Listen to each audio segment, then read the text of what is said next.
Whenever a child goes missing, police always start with the people closest to them and they kind of like work their way outward from there, right?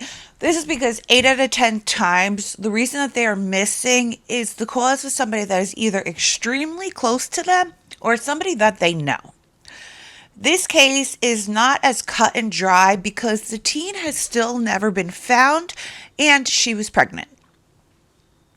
I do strongly believe, though, that by the time we're done here, it will be quite clear what happened to this child and her unborn baby.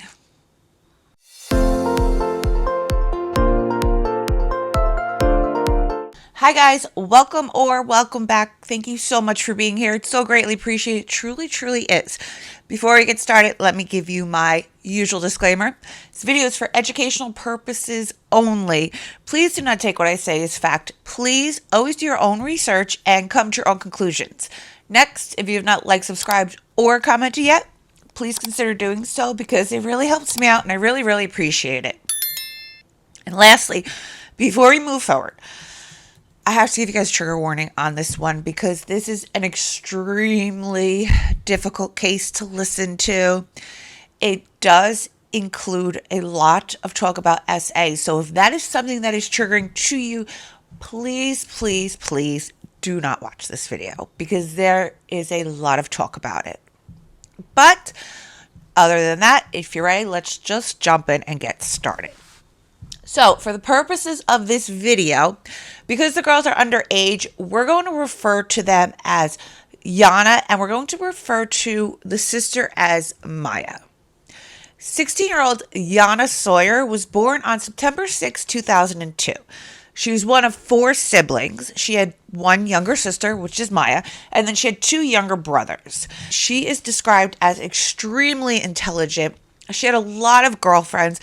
She was loved by so many people. She began receiving scholarships when she was in grammar school. She was in honors classes in middle school, and she was set to graduate high school early. She was an incredibly intelligent girl. She had dreams of becoming a pediatrician. She was a sophomore at Terry Parker High School in Jacksonville, Florida, and she worked part-time at Chick-fil-A. She also loved to buy and wear Victoria's Secret pink bras, underwear, and clothing. It was absolutely her favorite place to shop. Yana came from an incredibly large, tight-knit family. Besides being one of 4 children, her mother, Kimberly Mobley, was one of 6 children with 1 brother and 4 sisters. James Mobley, Jemena Mobley, Margella Mobley, Naomi Mobley, and Paula Mobley. Another really important thing to note in this story is that despite having numerous friends, Yana never slept out. If she was to sleep out, it would typically only be at her Aunt Naomi's house. In 2018, Naomi was married to 38-year-old Jonathan Quillas, and they had 2 children together, a baby girl and a baby boy on the way. Naomi was the breadwinner in her family, and although her husband Jonathan did work, Naomi worked full-time as a driver recruiter and coordinator. Her day would start at 3 a.m. and force her to be out of the home quite a bit. Yana and Maya would spend a lot of time at their aunt's house helping her with their 3-year-old daughter and her dog. The girls would typically come to the house together, but there were times that they would come solo. Yana would definitely come to the house solo much more often than Maya would, and they would stay the night. They would typically sleep in the living room on the sofas. Naomi's husband of 5 years, Jonathan Quillas, worked at a junkyard called Pick Apart. Jonathan Quillas was actually raised in New York City in a very high crime area. His dad was largely missing from his life, and when he was in his life, he was an incredibly bad influence on him. His mom would end up passing away in 2010 of bone cancer, and Jonathan would actually take this very difficult because he was incredibly close to his mother. Jonathan began smoking the marijuana at age 11, and he began drinking alcohol at age 13. And actually, his alcohol abuse only got worse as he got older. He would also end up dropping out of the 7th grade after his first child was born. and this child would be one of 5. After Jonathan dropped out of the 7th grade, he would actually never attend school again, but he does have an average IQ of 90. In 2018, Jonathan's son also attended Terry Parker High School, the same school as Yana, who was a sophomore, and her sister Maya, who was a freshman. Because of this, there were multiple times that Jonathan would pick up the girls from school, and if he was getting his son, he obviously would pick up his son also. There were also multiple times that he would take the kids to the beach after school.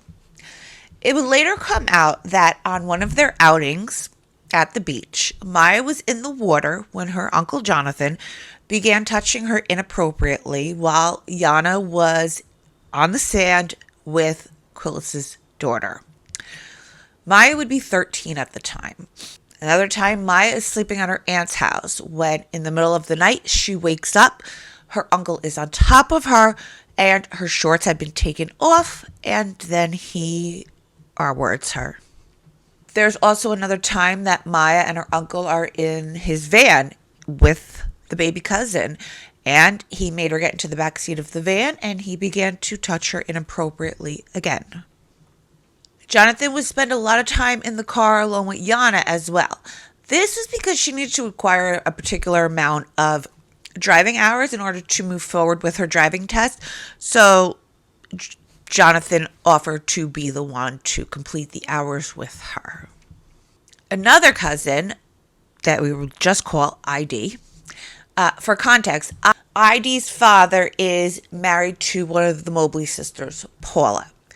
ID would end up testifying that she would also talk to Quillas, and she would talk to him via Snapchat, which is also how Maya would do a lot of communicating with him, and Yana would do a lot of communicating with him, mainly because Snapchat messages, if you don't save them, they erase. ID would say that he would compliment her on how beautiful she was. Then she says that when Quillas began speaking to her inappropriately, he would ask her questions such as if she's sexually active yet. When the teen tells him no, that she's not, Jonathan Quillas offers for ID to come over to his house one day so that he can teach her how to properly put a condom on. This all occurred while ID was just 11 years old. 11. Yeah. Okay, let's jump ahead to December of 2018. The family of 16-year-old Anna would find out that she's 5 months pregnant with a baby girl that she was going to name Hazel Michelle Mobley. Yana's mother, Kimberly, was understandably furious when she found out about this, right? Like, can you imagine? All right. So the sisters have a family group chat. It's all the sisters, and then it's Jonathan Quillas. I mean, I'm guessing maybe other husbands are in it, but those are the only people that are confirmed to be in it. So Kimberly picks up the phone. She takes to the family group chat to vent. She says it herself. She was pissed off, and she got on the group chat to vent and to talk shit, basically. Of course, she was furious. When the family initially found out, they were upset as well. Of course they were. But once the shock had subsided, the family was happy to welcome the new addition to the family. Jonathan Quillas, though, on the other hand, he was not happy about Yana being pregnant or that she was keeping the baby, continuously saying that she's going to ruin her life. Regardless what you think about that, regardless what your feelings are, it's not your daughter. It's your niece, right? So it's really none of your business. That's something that Yana and her mother and possibly the father should deal with, right? Well, when Kim asked Yana who the father of the baby was, Yana told her that it was a guy by the name of Jose. This didn't sit well with Kimberly, though, and after some digging around, she determined that the father of the baby was not a boy by the name of Jose, but it was most likely her brother-in-law, Jonathan Quillas. So how'd you figure this out, right? Okay. Well, after taking her daughter to her December 13th doctor's appointment and finding out that Yana was 22 weeks along, she counted backwards to July of 2018. So the girls' grandparents on their father's side live in Georgia. After the school year ended, the girls were sent there to go spend some time with them. The girls returned home from Georgia on July 7th, 2018. And the reason that she knows that this was the date was because it happened to be her mother's birthday. So it happened to be their grandmother's birthday on their mother's side. So the same day that the girls returned home from Georgia, they ended up at a family party for their grandmother. That night, Yana and Maya decided to spend the night at Naomi and Jonathan Quillas' house. Yana would have been 15 at the time that she got pregnant. When the family confronted Naomi with their beliefs about her husband, it was through text on the group chat. So as you can imagine, this did not sit well with Naomi. And she defended her husband and the father of her children, telling them that they didn't have to wait until the baby was born, that they could test her husband right now if they wanted to, because she was confident that her husband did not do this. After Naomi ended that group chat with her family, she warned her husband to stay away from her nieces, and he promised her that he would, but he never did. Naomi would also testify that after that conversation that day, she was basically kicked out of the family group chat and she became estranged from her entire family. So I have to say that my heart hurts for Naomi Mobley here because she's very pregnant at this point, by the way. This is December of 2018. She found out that she was pregnant in June of 2018. So she's very pregnant at this point. And the father of her daughter and her unborn son is being accused of impregnating her niece. Now, nobody in her family is speaking to her, and her husband is acting incredibly strange. He's very worried, very upset, very fidgety, and he's constantly talking about needing to speak to his brother. He brings this up multiple times a day. December 18th, 2018, a very pregnant Naomi is ordered by her doctor to remain on bed rest. The morning of December 19th, 2018, everything is business as usual. Yana and Maya ride the bus to school and mom heads to work. It's after the school day ends that everything changes forever. Maya calls her mother after her sister fails to get on the bus. So mom leaves work in a panic and heads over to Terry Parker High School. Her sister Paula calls 911. To be clear, do you think it's foul play? Ma'am, I have no idea. This is just not like, this is out of character for her. Okay. And for me to call you all, something's wrong. Okay. Something is definitely wrong. Only bad judgment she did was getting pregnant. She's on track. She could graduate this year and just grade. She's an honor student, honor society student, all that. No problems. And this is just not like her at all. And the entire family begin to hand out flyers. When they search Yana's room, they notice that a bunch of Victoria's Secret bras and underwear are missing, but not much else. When they check CCTV footage from Terry Parker High School, they see that Yana left school grounds that day sometime around 11 a.m., and that's the last time that she's seen. The family would be basically left with nothing but questions for nearly a month. That's until the most unlikely of sources made this case absolutely explode. January 8th, 2019. Joseph Quillas, who is the brother of Jonathan Quillas, phones police with an incredibly disturbing story to tell. Joseph tells police that he and his brother were incredibly close and that on December 19th, 2023, his brother confided in him that he got his wife's niece pregnant, but he never mentioned the niece by name. He went on to tell his brother that he has to find a way to take care of this or else he's going to lose his entire family. Joseph says he spoke to his brother 4 separate times that day. During a later conversation that day, Jonathan told Joseph that he had taken care of it.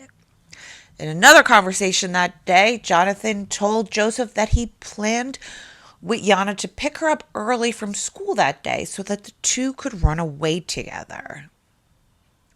If this is indeed true, then that would shed quite a bit of light on the fact that multiple pairs of Yana's Victoria's Secret bras and panties were missing.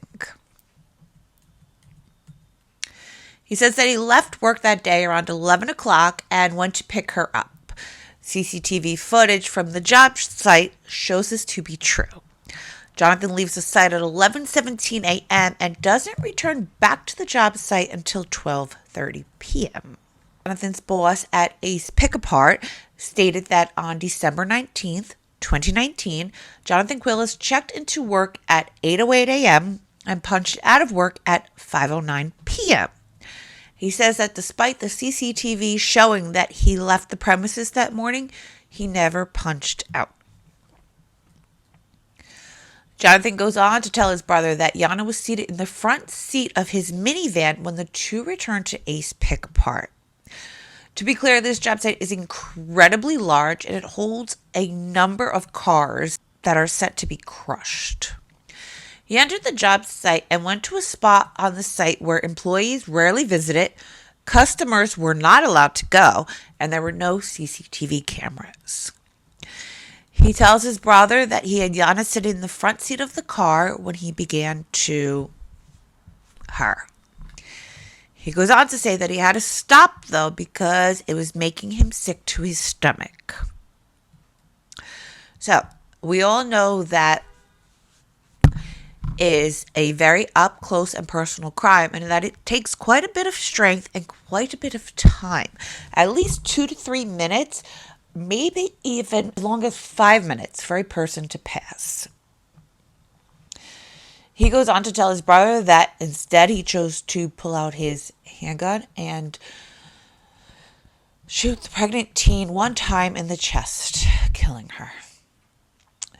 He tells his brother that he knew the dumpsters there were full and that they would be getting picked up and brought to the Otis Road landfill.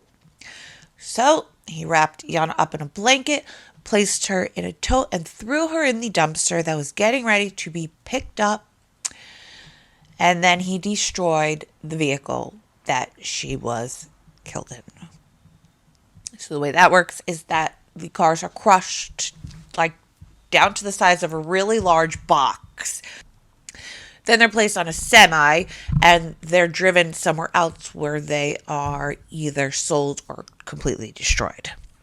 When police first speak to Naomi and Jonathan Quillas, they take notice of the vehicles that belong to the couple. He says that while he was interviewing the couple, Jonathan tells him that Yana left with 38 pairs of bras and underwear that day. So, because this was the first time that he was talking to them, they weren't suspects yet. So, he never pressed Quillas for answers on how he knew this information, but he made sure to start in his notes as a major red flag. December 30th, 2018, Detective Abbott shows back up to the home of Naomi and Jonathan for a second time. This time, he notices that the red minivan is missing. When he questions Jonathan about it, he tells Detective Abbott that he sold it the day before on Facebook Marketplace because he needed the money. Okay, the irony in all of this is that Naomi Mobley will testify that Jonathan owned multiple cars, including a car that was broken down. She told him that she wanted him to get rid of at least one car, going on to say that she doesn't care which car he decides to sell as long as he doesn't sell her car. But rather than sell one of the other cars or sell the broken down car, he decides to sell the van, the same van that he uses on a daily basis. That doesn't make much sense, right? Why would you sell the car that you use every single day? It's also on December 30th that Jonathan Quillas agrees to provide police with a sample of his DNA. Joseph Quillas says that he didn't initially believe his brother because Jonathan's been known to make up stories since they were kids, giving examples such as claiming to work for the NYPD, which he never did. He claimed to be a bounty hunter when in actuality he only worked for a bounty hunter, and he told his mother that when they were younger, he got high. He smoked some weed and he got high. So instead of telling his mother that he smoked some weed and he got high, he told his mother that he had a major drug problem and made her pay to send him away for a year to a rehab, when in fact he was not a drug user at all. It wasn't until Joseph was at his grandmother's house visiting that he realized that this was not a joke. While he's there, Grandma tells him that Jonathan's niece has gone missing and that nobody knows where she is. It's at that point that Joseph realizes that his brother may possibly be telling him the truth, and this terrified him. January 8th, 2019. Joseph stated that he was left with no other choice but to turn his brother into police. As difficult as it would be, he couldn't go on day to day knowing that Yana's family was desperately looking for her. He goes on to explain that he refused to tolerate any form of ABUSC as he was not cut from that cloth. And that he would never be able to keep a secret of this magnitude from police. In his final correspondence with his brother, he writes, "I can't talk to you right now. I have to stand firm on my decision. What you told me isn't a joke or something. So yeah, I told the police because they needed to know. If you're lying, then you will be cleared and free. But if you wasn't, then you won't. I'm sorry I have to do the right thing for that girl and her family. Not the right thing for you and your selfishness. I hate to lose you, but I'd rather that girl's family have some peace. If you're innocent, then you don't have anything to worry about. They won't find her body. But if you're not, they are going to find her. And in that case, I've already lost my brother. I'm sorry." This is just devastating because can we just stop for a second and acknowledge the fact that if it wasn't for Joseph, this case would have gone completely cold. It would have been a wrap. That's it. It would have gone completely cold. Never would have been solved. If it wasn't for Joseph Quillas doing the right thing. He is truly the star of this story. He is. Kudos to you, dude. Jonathan Quillas would be arrested on unrelated charges and brought down to the station. I think Jonathan has been inappropriate with, now they question them girls separately, together, and it's been, nope, he's never been inappropriate with me. Idea where to find her. She never told me anything about running away, and I can't give you any information I don't have about her, period. Then for the next 16 days, police would look through 5,500 tons of garbage at the landfill. Hundreds of officers would have to go up and down in shifts because it was that hazardous to their health. Day 6, January 23rd, 2019.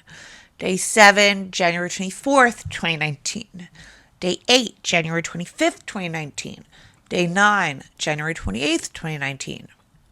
Day 10, January 29th, 2019. Officers find Victoria's Secret pink bras and panties. One pair in particular is from their 2016 Valentine's Day collection. Yana's mom would tell police that Yana, Maya, and herself all have this same matching pair of Victoria's Secret underwear, and that they were all bought together. On top of the other Victoria's Secret bras and panties that were found that day. Jonathan Quillas himself told police that Yana took 38 pairs of Victoria's Secret bras and underwears with her that day. And that's all she took. Day 14, February 4th, 2019, more Victoria's Secret bras and panties are found. Day 15, February 5th, 2019, more Victoria's Secret bras and panties are found. Day 16, February 6, 2019, a book from the library of Terry Parker High School and a Victoria's Secret bra is found. To be fair, the school could not say without a doubt that this book belonged to Yana, because while, yes, they do have a library where you check books in and out, they also have a section where students can just freely go and take books that they want to read. So they cannot say for sure that Yana is the person that took out this book, but I don't believe in coincidences like this. While Jonathan Quillas was in the Duval County Jail, he would meet a fellow inmate by the name of Damien. Jonathan and Damien shared the same dorm with each other, and they got to know each other quite well during their daily Bible study. In July of 2019, Damien says that Jonathan was looking a little off, so he questioned him about what was going on. Jonathan Quillas would allegedly tell Damien that he had sex with his wife's niece and that he got her pregnant with his baby.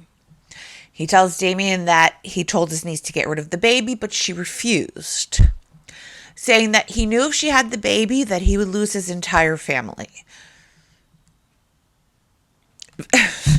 This is a better option. Like, you didn't lose him anyway?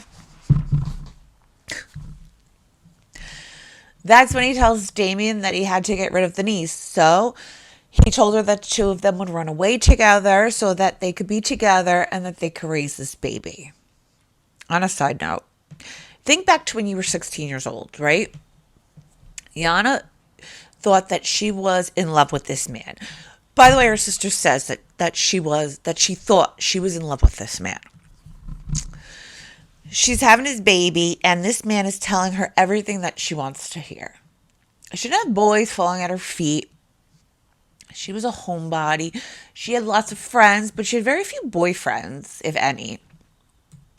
I can almost guarantee you that in her little 16-year-old mind, this child was on cloud 9 as she packed her 38 pairs of Victoria's Secret bras and underwear to go to what she believed would be her happily ever after. Damien would go on to testify that he picked Yana up, brought her back to his job, did what he did, put her in the dumpster, and then the dumpster was picked up on December 20th, the day after this all went down. Police work with a particular inmate. In fact, they have worked with this inmate on quite a few occasions, okay? They asked this inmate to wear a wire. This is a different inmate. It's not Damien. They asked this inmate to wear a wire, and they tell him to see what information he can get out of Jonathan Quillas. The wire caught conversations such as, she was 16 when she came out that she's pregnant. It was a possibility that it was mine, you know? They already was accusing me of it. There ain't no ballistics. No. If she had gave birth to that baby, I'd be sitting in here with y'all. Adrenaline give you the strength of 10 men. So, the same day she went missing, the same day you dumped her? Well, no, it wasn't. It would be the next day. So, where the F you have her the first day? She was dead, man. She was dead. It's loud over where I work at. You did say you were in the yard? Yeah. What her name was? Yana. She was actually scholarship. She was fixing to graduate 2 years early and go on to college. You think they'll give you the needle? Well, one, that premeditated murder. Two, a young adult with an unborn child that was 5 months, so they could consider it as like two. But the only thing that I might have on my side is due to the accumulation of garbage because of the holiday. And then with all the rain that we had within those days, you know what I'm saying? Shatter in the head? No, not. Heart. Yeah, she was dead. She just went into a bag. You poured some water where the blood was? Yeah, no, it's just, it's dirt. You just scoop it up. F and move it. Scoop it. Y'all fixing to run away? Yeah. You faking it? Yeah. Boy, you slime boy. It's your wife's sister's kid? Yeah. She was my little baby. Y'all been effing how long? Probably maybe a year, probably less than that. My theory behind it is that since I had no connection to anything, she can't sit there for a whole effing year and they'll build houses on top of that shit. Conversations between Quillas and Yana included. August 20th, 2018. You're just making it so easy for me to just leave you alone. Goodbye, Yana. I think you should take the bus back home from now on. You seem to have it all figured out. August 21st, 2018. I don't like nobody hurting you but me. August 22nd, 2018. I'm sorry, I forgot you're carrying our child and you're oversensitive. I do love you very much and don't want you to keep going through this drama. But we have plans, and if you act off your emotions, you will hinder our plans in the future. It's very hard to see it now, but it's the truth. August 23rd, 2018. I lied about not liking Maya and wanting to do things with her. I started the whole thing. I told you I was only talking to you, but I was also talking to Maya. The only reason we didn't do it more than once was because she found out that we were doing things, and she didn't want nothing to do with me. I did kiss her down there once, only that was the same day we did it. I told you things to like me more, and when I told you I wanted you to see other people, I was lying. I talked to Maya about you and our problems all the time. At first I told you I was going to give you a baby to keep. I wasn't being serious, but once I saw how happy you were, I decided to give you two once you got older. After I found out about you and that boy, side note, that boy that he's talking about is a boy that lived across the street from her. He was 21 at the time. She was 15 at the time. This was in March of 2018. And they slept together one time, and there were SA charges pressed against him. That's who he's referring to. After I found out about you and that boy, okay. I was going to sex your sister to hurt you like you hurt me, but she didn't want to, so it never happened. I told you I had cameras up in the house. It's not true. I know the truth from something else, which I'm not going to say. This is so manipulative, like incredibly manipulative. I get info from your mom and aunts about you and tell them things so you won't be with nobody else. I said I'm not bothered by your actions anymore, but that's far from the truth. I hate when you're looking at other people. I hate when you talk to other people.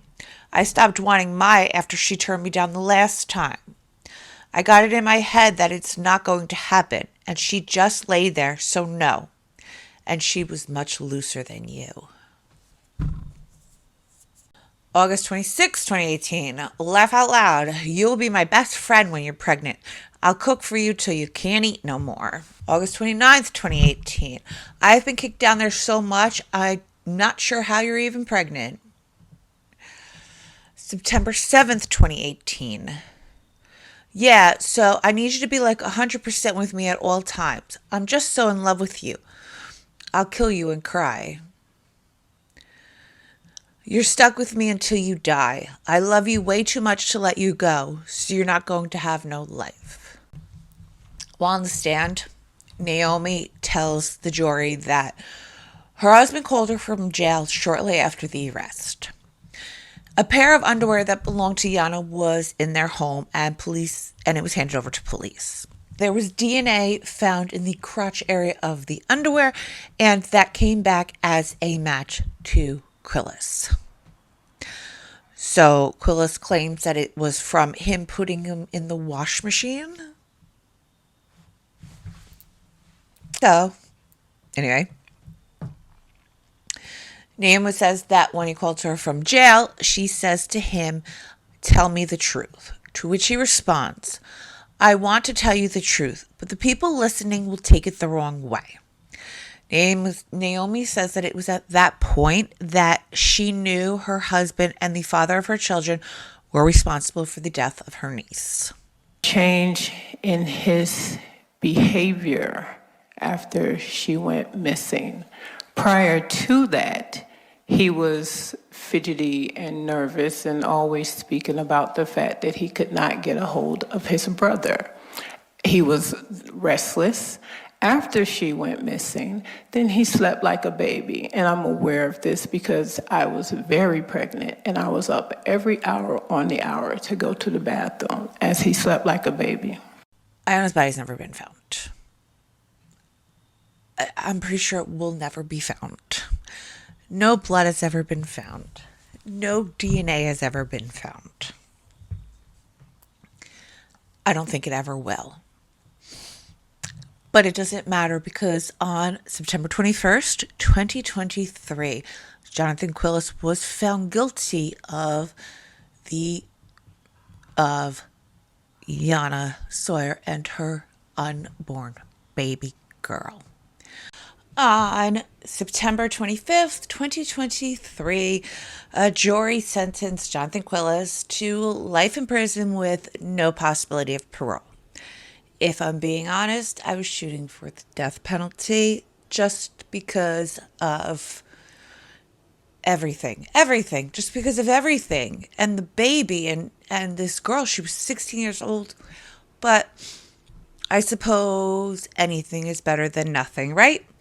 All right, guys, if you're still here, thank you. I love you and I appreciate you so very much. Please like, subscribe, and comment if you haven't yet because it really helps me out. I really appreciate it. And until next time, stay safe out there.